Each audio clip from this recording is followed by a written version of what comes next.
L'Union européenne a condamné sans équivoque les attaques du Hamas contre Israël.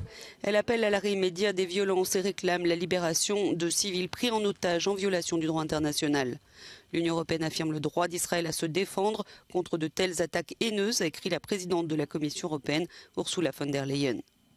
Charles Michel, le président du Conseil européen, a lui condamné fermement les attaques aveugles contre Israël et son peuple, des attaques violentes qui sèment la terreur parmi d'innocents citoyens.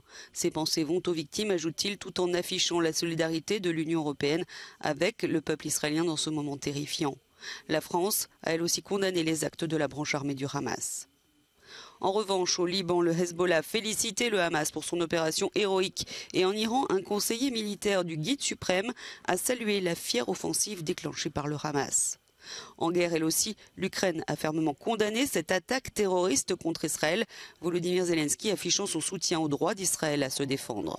De son côté, la Russie appelle les Israéliens et les Palestiniens à un cessez-le-feu immédiat et à la retenue, en exprimant sa plus grande préoccupation pour la situation. Des deux côtés, le nombre des victimes, lui, ne peut que croître.